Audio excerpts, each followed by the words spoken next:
ಈಗ ಅಧಿಕಾರ ಸ್ವೀಕರಣೆ ಮಾಡ್ತಾ ಇದ್ದಾರೆ. ಅದೇ ಮಾಡ್ತಾ ಇದ್ದಾರೆ. ಇನ್ನು ಖುಷಿ ಅನ್ಸುತ್ತೆ.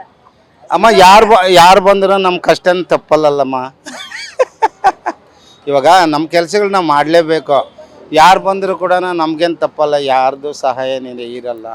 ಏನೋ ಬಂದರೆ ಒಂದು ಖುಷಿ ಪಡ್ತೇವೆ, ಯಾರಾದರೂ ಪರಿಪಾಲನೆ ಮಾಡ್ಕೊಂಡು ಹೋಗಲಿ ಅಂತ ಇಷ್ಟಪಡ್ತೀವಮ್ಮ ತಾಯಿ.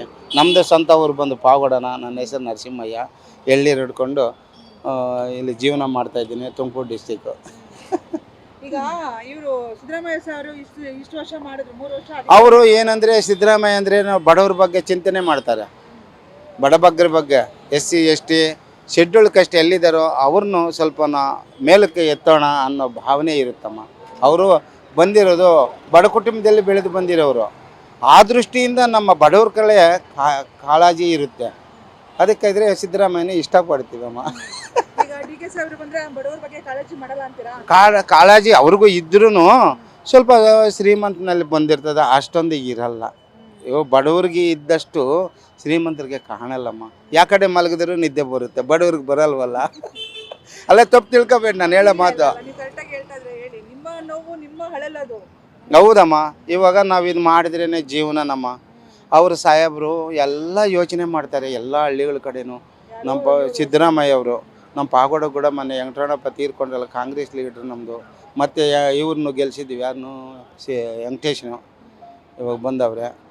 ವೆಂಕಟರಮಣಪ್ಪ ಮಾಡ್ದಂಗೆ ಇವರು ಅಷ್ಟೊಂದು ಇಲ್ಲ, ಹುಡುಗಾಟಿನ ಯಾರು ವೆಂಕಟೇಶು ಮಾಡೋಕೆ ಬಂದರೂ ಕೂಡ ಇಲ್ಲವರೆಗೂ ನಮಗೇನು ದಾರಿ ತೋರಿಸ್ತಾ ಇಲ್ಲ. ಮಾಡೋದು ಬೇಡ, ನಮ್ಮ ತಾಲೂಕನ್ನು ಏನಾನು ಒಂದು ಅನುಕೂಲ ಮಾಡಿದರೆ ಸಾಕು, ನಮಗೆ ಮಾಡಬೇಕು ಅಂತ ನಾವು ಕೇಳ್ತಾ ಇಲ್ಲ. ಈ ಥರನ ಈಗ ಸಿದ್ದರಾಮಯ್ಯ ಸರ್ ಎಲ್ಲ ಅನುಕೂಲ ಮಾಡಿಕೊಟ್ಟಿದ್ದಾರೆ ಅಂತ. ಹ್ಞೂ, ಮಾಡಿದ್ದಾರಮ್ಮ. ನಮ್ಗೆ ಇಲ್ಲಿ ಕಾರ್ಡ್ ಕೂಡ ಮಾಡಿಕೊಟ್ಟಿದ್ದಾರೆ. ಇಬ್ಬರದ್ದು ಹೆಸರು ಐತೆ. DK ಸಾಹೇಬ್ರದ್ದು ಐತೆ ಕಾರ್ಡ್ನಲ್ಲಿ, ಇವರು ಸಿದ್ದರಾಮಯ್ಯ ಸಾಹೇಬ್ರದ್ದು ಕಾರ್ಡ್ನಲ್ಲಿ ಐತೆ. ಏನು ಕಾರ್ಡ್ ಕೊಟ್ಟಿದ್ದಾರೆ? ನಮಗೆ ಬೀದಿ ವ್ಯಾಪಾರಿಗಳಿಗೆ ತೊಂದರೆ ಆಗದಂಗೆ ಜನಗಳು, ಈ ಪೊಲೀಸ್ನವ್ರು ಅವರು ಇರ್ಬೋದು, ಸ್ವಲ್ಪ ಇದು ಮಾಡ್ತಾರಲ್ಲ, ಎತ್ತರ ಗಾಡಿನ ಆ ಕಡೆ ಹೋಗ್ರಿ ಈ ಕಡೆ ಹೋಗ್ರಿ ಅಂತ, ನಾವು ಅವಕಾಶ ವ್ಯಾಪಾರ ಮಾಡ್ಕೊಳ್ಳಿ ಬಡವ್ರು ಅಂತ ನಮಗೆಲ್ಲರಿಗೂ ಒಂದು ಇದೆ ನಿಮ್ಮ ಹತ್ರ ಈಗ? ಐತಮ್ಮ. ಬೀದಿ ವ್ಯಾಪಾರಿಗಳಿಗೆ ಒಂದು ಆಧಾರ ಕಾರ್ಡ್ ಅಂತ ಕೊಟ್ಟಿದ್ದಾರೆ. ಇದರಿಂದ ನಾವು ಜೀವನ ಮಾಡ್ಕೊಳ್ಳೋಕ್ಕೆ ಒಂದು ಇದಿರುತ್ತಮ್ಮ. ಹಾಂ, ಅವರೇ ಮಾಡಿಕೊಟ್ಟಿರೋದಮ್ಮ. ನಾವು ಇಲ್ಲಿ ಈ ಏರಿಯಾಗೆ ಯಾರು ಇರ್ತಾರೋ BBMP ಅವರು ರಘುರಾಮ್ ಸರ್ ಅವರು ಪಾಪ ನಮಗೆ ಪ್ರಯತ್ನ ಪಟ್ಟು ದುಡ್ಡು ಕೊಟ್ಟಿದ್ದೀರಾ ಇದಕ್ಕೆ? ಏನೂ ಕೇಳಲಿಲ್ಲಮ್ಮ ಪಾಪನ. ಹಾಂ, ನೀವು ಯಾವ ಜಾಗದಲ್ಲಾದ್ರೂ ಮಾಡ್ಬೋದು? ಇಲ್ಲ, ಒಂದು ಏರಿಯಾ ಅಂತ ನಿಗದಿ ಇರುತ್ತೆ. ಇಲ್ಲಿ ಸದಾಶಿವ ನಗರ ಇದು ಇಷ್ಟನೇ ಕ್ರಾಸಲ್ಲಿ ಅಂತ ನಮಗೆ ಒಂದು ಮಾಡಿಕೊಟ್ಟಿದ್ದಾರೆ. ನಾವು ವ್ಯಾಪಾರ ಮಾಡ್ಕೊಳ್ಳೋಕೆ ಒಂದು ಅವಕಾಶ ಸಿಕ್ತು. ಈಗ ಏನು ಹಿಂದಕ್ಕೆ ಹಾಕೊಳ್ಳೋದೇನಿಲ್ಲ, ದಿವಸ ನಮ್ಮ ಜೀವನಕ್ಕೋಸ್ಕರನ. ಇವಾಗೆಲ್ಲ ರೇಟ್ಗಳಾಗಿದ್ದೇವೆ ತಾಯಿ. ಇದರಲ್ಲಿ ಏನೋ ಒಂದು 500 ದುಡ್ಕೊಳ್ತೀನಿ ಎಲ್ಲ ಹೋಗಿ. ಕೂಲಿ ಸಿಕ್ಕಿದ್ರೆ ಸಾಕು, 2 ಹೊತ್ತು ಊಟಕ್ಕೆ ಸಿಕ್ಕಿದ್ರೆ ಸಾಕಂತ ನಾವು ಇದು ಮಾಡ್ತಿದ್ದೀವಿ. ಫ್ಯಾಮಿಲಿ ಐತೆ, ಬಾಡಿಗೆ ಮನೆ. ಮಕ್ಕಳಿನ್ನ ಅಷ್ಟೊಂದು ದುಡಿಯೋದು ಇನ್ನೂ ಇಲ್ಲಮ್ಮ. ಓದಿಸಿದ್ದೀನಿ, ಮಗಳನ್ನ BCom ಮಾಡಿಸಿದ್ದೀನಿ, ಮಗಳನ್ನ ITI ಮಾಡಿಸಿದ್ದೀನಿ. ಯಾವುದನ್ನು ಹೋದರೆ ಬೇರೆ ಕಂಪ್ನಿಗಳಿಗೆ ಹೋಗಬೇಕು, ಎಲ್ಲಿ ಅನುಕೂಲ ಇಲ್ಲ. ನಮ್ಮ ಮನೆಯವರು ಮನೆ ಕೆಲಸಕ್ಕೆ ಹೋಗ್ತಾರೆ, ನಾನು ಎಳ್ನೀರು ಹೊಡ್ಕೊಂತಿದ್ದೀನಿ. 13 ವರ್ಷ ನಾನು ಇವರು ಅಭಿವೃದ್ಧಿ ಮಾಡಬೇಕಂದ್ರೆ ಅವ್ರವ್ರ ಕೈಯಲ್ಲಿ ಗೌರ್ಮೆಂಟು ಆ ಕಡೆಯಿಂದ ಬರ್ತದೆ ಸೋರ್ಸಸ್ಸು, ಸೆಂಟ್ರಲ್ ಗೌರ್ಮೆಂಟಿಂದ ಬಂದಂಗೆಲ್ಲ ಇವ್ರು ಮಾಡ್ತಾಯಿರ್ತಾರೆ. ಜನಗಳಿಗೇನಿಲ್ಲ, ಬರೋ ರೋಡ್ಗಳು ಅವು ಇವು ಮಾಡಿಕೊಂಡು ಇದೇ ಟೈಮ್ನಲ್ಲಿ ಕಾಲ ಕಳೀತಾ ಇದ್ದಾರಮ್ಮ. ಇಲ್ಲಾಂದರೆ ಕಿತ್ತಾಟ. ಯಾಕಂದ್ರೆ ಸರ್, ಸಿದ್ದರಾಮಯ್ಯ ಸರ್ ಅಧಿಕಾರ ನಾವು ನೋಡಿದ್ವಿ ಸುಮಾರು ವರ್ಷಗಳಿಂದ. DK ಸಾಹೇಬ್ರದ್ದು ಅಧಿಕಾರ ನಾವು ನೋಡಿಲ್ಲ. ಇದು ಫಸ್ಟ್ ಟೈಮು ನೋಡೋಣಮ್ಮ. ಇಷ್ಟು ದಿವಸ ಅವರು ಮಾಡಿರೋದು, ಅವರು ಏನೋ ಒಂದು ಪದವಿಯಲ್ಲಿ ಇದ್ದರು. ಇವಾಗ ಮುಖ್ಯಮಂತ್ರಿ ಆದಾಗ ಇವ್ರದ್ದು ನೋಡೋಣ. ಬರೀ ಮಂತ್ರಿಗಳಾಗಿ ಮಾಡಿದ್ದಾರೆ ಅಷ್ಟೇನೋ. ಮಂತ್ರಿಯಾಗಿ ಎಲ್ಲ ರಾಜ್ಯದಲ್ಲಿ ಅವರ ಕೈಯಲ್ಲಿ ಇರುತ್ತೆ. ಅವರು ಇವಾಗಿನಿಂದ ಮಾಡಿದರೆ ಮುಂದಕ್ಕೆ ದಾರಿ ಆಗುತ್ತೆ. ಬರೋ ಎಲೆಕ್ಷನ್ನಲ್ಲಿ ಅವರು ಮುಂದುವರಿಯೋಕ್ಕೂ ಒಂದು ದಾರಿ ಆಗ್ತದೆ ಚೆನ್ನಾಗಿ ಮಾಡಿದರೆ. ನಾವು ಏನು ಅಭಿವೃದ್ಧಿ ಮಾಡೋಕ್ಕೆ ಏನು, ನಮ್ಮ ಕಡೆ ನಮ್ಮ ಪಾಗೋಡ ಕಡೆ ಬೆಟ್ಟಗುಡ್ಡಗಳು, ರಾಯಲಸೀಮೆ ಇದ್ದಂಗೆ, ಆಂಧ್ರ ಲಾಸ್ಟ್ ಬಾರ್ಡು, ಕರ್ನಾಟಕನೇ ತುಮಕೂರಿಗೆ ಸೇರಿರೋದೆ. ಆದರೂ ಕೂಡ ಮಳೆ ಬಂದರೆ ಬೆಳೆ, ಇಲ್ಲಾಂದರೆ ಕಷ್ಟ ಇರುತ್ತೆ. ಬೆಂಗಳೂರನ್ನ ಯಾವ ಥರ ನೋಡಬೇಕು ಅಂತ ಇದ್ದೀರಾ? ಡಿ ಕೆ ಸಾಹೇಬ್ರ ಅಧಿಕಾರದಲ್ಲಿ?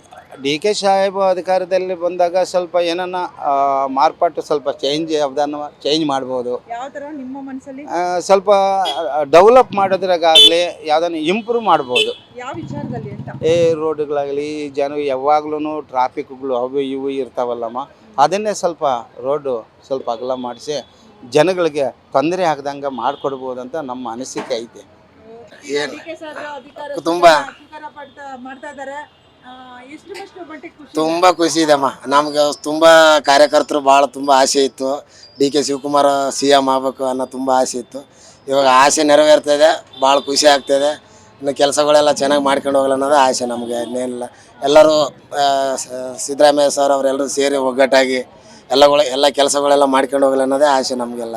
ಇವಾಗ ಏನಂದರೆ ಡಿ ಕೆ ಶಿವಕುಮಾರ್ ಮುಖ್ಯಮಂತ್ರಿ ಆಗ್ತಿರೋದು ತುಂಬ ಕಾರ್ಯಕರ್ತರ ಆಸೆ ಇತ್ತು, ಅದು ಇವತ್ತು ಕೂಡಿ ಬಂದಿದೆ. ನಾಳೆ ಅವ್ರು CM ಆಗ್ತವ್ರೆ, ಅವ್ರಿಗೊಂದು ವಿಶ್ ಮಾಡೋಕೆ ಇಷ್ಟಪಡ್ತೀವಿ. ಅವ್ರಿಗೆ ಒಳ್ಳೇದಾಗಲಿ, ದೇವ್ರು ಚೆನ್ನಾಗಿಡ್ಲಿ, ಆರೋಗ್ಯ ಆಯಸ್ಕೊಟ್ಟು. ಸಿದ್ದರಾಮಯ್ಯ ಸರ್ ಇಷ್ಟು ದಿನ ಅಧಿಕಾರ ನಡೆಸಿದ್ರಲ್ಲ, ಚೆನ್ನಾಗಿ ಮಾಡ್ತಾರಮ್ಮ ಅವ್ರು, ಚೆನ್ನಾಗಿ ತೃಪ್ತಿ ಕೊಡುತ್ತಮ್ಮ. ನಾವೆಲ್ಲ ಇಷ್ಟರಾಗಿಂದ ನಾವು ಅದರಿಂದನೇ ಓಡಾಡಿ ಬಂದಿರೋರು. ಅದಕ್ಕೆ ಅವರು ಮಾಡಿದ್ದು ಖುಷಿ ಇದೆ. ಇವರು ಮಾಡ್ತಾವ್ರೆ, ಎಲ್ಲ ಅವರೇ ತಾನೇ, ಅವರು ಒಂದೇ ಇವರು ಒಂದೇ ಮನೆಯವರು, ಒಂದೇ ಕುಟುಂಬ ಥರ ಒಂದು ಕೆಲಸ ಮಾಡ್ಕೊಂಡು ಹೋದ್ರೆ ಸಾಕು, ಅಷ್ಟೇ, ಇನ್ನೇನಿಲ್ಲ. ಅವರಿಬ್ಬರನ್ನ ಜೋಡೆತ್ತುಗಳು ಅಂತಾರೆ. ಜೋಡೆತ್ತುಗಳ ತರ ದುಡಿತಾರೆ. ಇದಾರಲ್ಲಮ್ಮ, ಹಂಗೆ ಕಾಣಿಸುತ್ತಲ್ಲ. ಎಲ್ಲಿ ಹೋದ್ರನ್ನ ಯಾವುದೋ ಫಂಕ್ಷನಲ್ಲಿ ಹೋದ್ರೆ ಅವರಿಬ್ಬರು ಒಗ್ಗಟ್ಟಾಗೆ ಯಾವುದೇ ಬಂದ್ರೂ ಎದುರಿಸ್ತಾರಲ್ಲ ಅವರಿಬ್ಬರು ಸೇರಿ. ಎಲ್ಲೇ ಒಂದು ಏನೇ ಫಂಕ್ಷನ್ ಆಗಲಿ ಇಬ್ಬರು ಸೇರಿ ಹೋಗ್ಬಿಟ್ಟು ಜೋಡೆತ್ತು ಥರನೇ ಕಾಣಿಸ್ತಾರೆ. ಇನ್ನೇನು ಹೇಳೋದೇ ಬೇಕಾಗಿಲ್ಲಲ್ಲ. ಇಬ್ಬರು ಯಾವುದೇ ಕೆಲಸ ಬಂದ್ರೂ ಇಬ್ಬರು ಹೋಗ್ಬಿಟ್ಟು ಮುಂದೆ ಹೋಗ್ಬಿಟ್ಟು ನಿಂತು ಅದನ್ನು ಫಾಲೋ ಮಾಡ್ತಾರೆ. ಇನ್ನೇನಿಲ್ಲ, ಮುಂದೆ ಚೆನ್ನಾಗಾಗಲಿ, ಒಳ್ಳೆಯದಾಗಲಿ. ನಾವೆಲ್ಲ ಡಿ ಕೆ ಶಿವಕುಮಾರ್ ಅವರ ಅಭಿಮಾನಿಗಳು. ಇವಾಗ CM ಆಗ್ತವ್ರೆ. ನಮ್ಮ ಆಸೆ ಇವಾಗ ನೆರವೇರ್ತಾ ಇದೆ. ತುಂಬ ಖುಷಿ.